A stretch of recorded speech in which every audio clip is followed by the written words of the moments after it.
Good morning, gang. David Gupple, Thinker Farmer here. It's July 20th, 2024. It's Saturday. This is my weekend to be on duty, and so I'm checking on the stocker herd here today, and wanted to talk a little bit about stocking densities. I posted a previous video on what it looks like grazing at a 500,000 pound stocking density, so I'm going to go over and look at that shortly. This is the bottom of the slope field, or the interstate field. So I've posted at least one, maybe two videos previously on this paddock right now. We've been in here 10 days. We got a couple more days of grazing. I just rolled up the poly wire for today, and I'm probably going to roll up either tonight or early tomorrow morning another wire. And I've been rationing the forage pretty carefully. It's dry here. Today it's a fairly cloudy day, and the next few days it's cloudy. We've got some rain in the forecast. We haven't really, you can kind of see the graze line there coming down the field. I just back fenced them. We've been letting them go back a little bit just for shade. Four-wheeler's actually on the other side of the wire. And we've been rationing the forage pretty carefully since we don't know when it's going to rain again. Still trying to leave residual and whatnot. They are taking a good bit in some areas. You never get it just right. Right here, they took more than I really wanted them to. Of course, that's just one particular patch. You move over a little bit, and they've left more. But it's mostly stockpiled fescue. We added 66 steers to this group. So we weaned our steers and left them alone for a couple weeks, and then we turned them in with the stocker herd. So now we've gone from about 130 head to 200 head. So a lot more mowing machines here. So I'm having to give them more forage. I went ahead and have kind of done a pasture inventory and watching how fast we're going through the forage, and at the current rate we've got 4 more paddocks. About a couple of them are as large as this paddock here, a little bit better in terms of grass, but a couple of them are the same size. A couple of them are considerably larger, and in total we probably have, I'd estimate, just those 4 paddocks about 50 days more of grazing if we don't get any rain. And couple other fields, smaller, haven't had as long of a recovery period, or in other words, the 4 paddocks that we're going to, they haven't been grazed since mid-spring.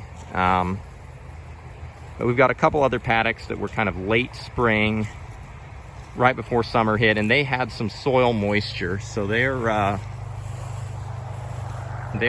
recovering, and we probably could graze them if we had. Not probably, we definitely could graze them if we had to. So we've got a little over 2 months of forage here at Archwood. Past that point, we would have to look at moving these stockers to another farm to graze. They're all doing pretty well. They're staying full. We still want them to be gaining even during the summertime. We've got a market for all these animals, so yeah, they're doing well so far.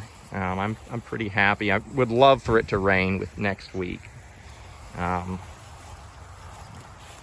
just going through the herd looking at them. It's up 20-50.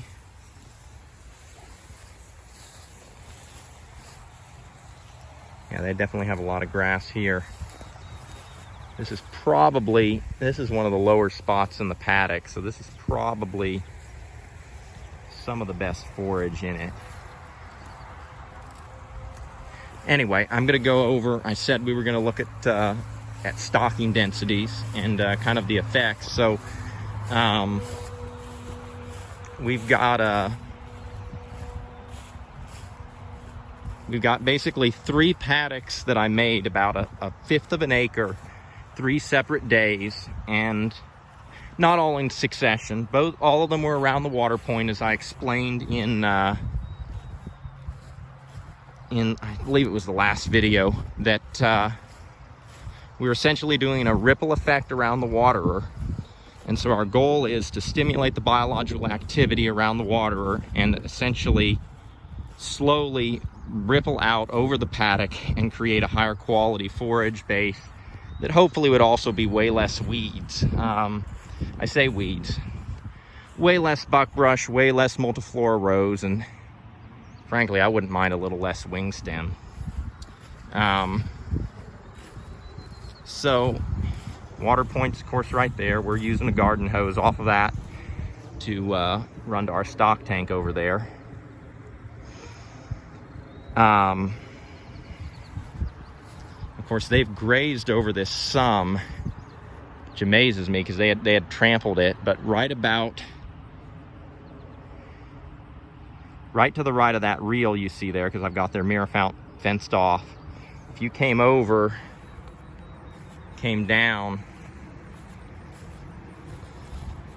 and they've grazed it some since I had them in here. They trampled it, but they came back and ate some of it down. So they've been they're keeping full, but they're definitely eating on what we've given them. This area in here, where I'm standing right now, we grazed it, which this is a little more trample effect, but they've come back and grazed some of it too.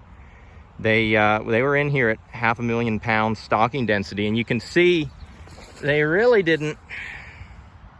They're not goats or sheep, but they really didn't nibble on the buckbrush all that much. They trampled a good bit, but they really didn't eat the buckbrush or the wing stem. You'd have to be at a higher stocking density than 500,000 pounds in order to make this work. Across the line here, of course, the other side of their paddock now, they've been back fenced out of that for a much longer time. And of course, we have the water point here too, so that got a pretty heavy impact. And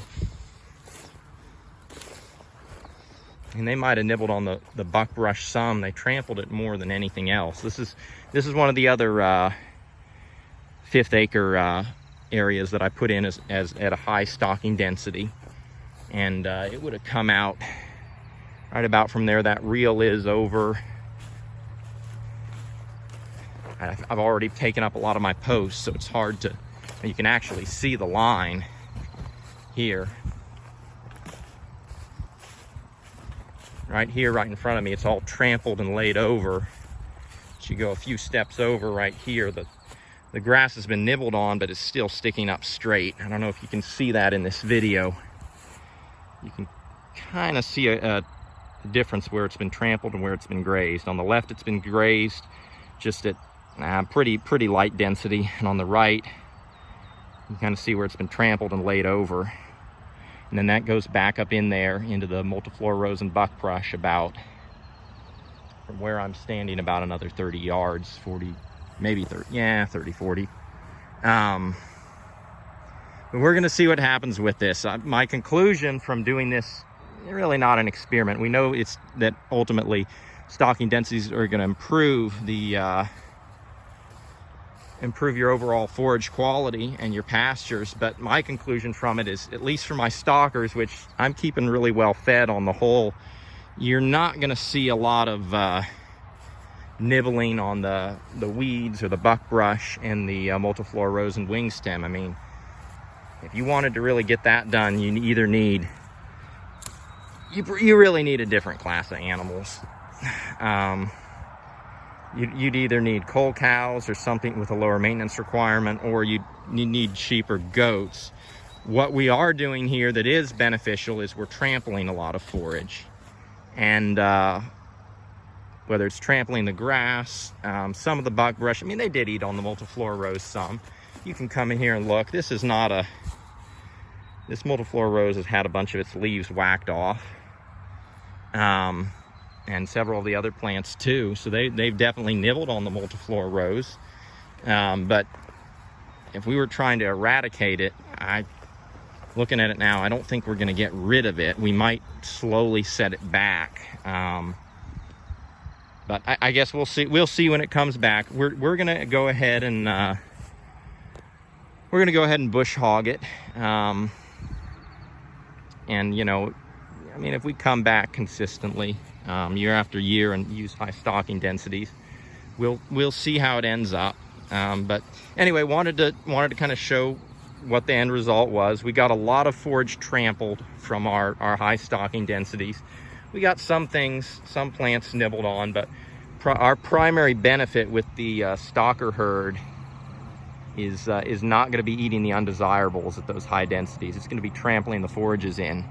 Anyway, gang, I'm going to get on with the day, and with that, blessings for the journey, and keep it real.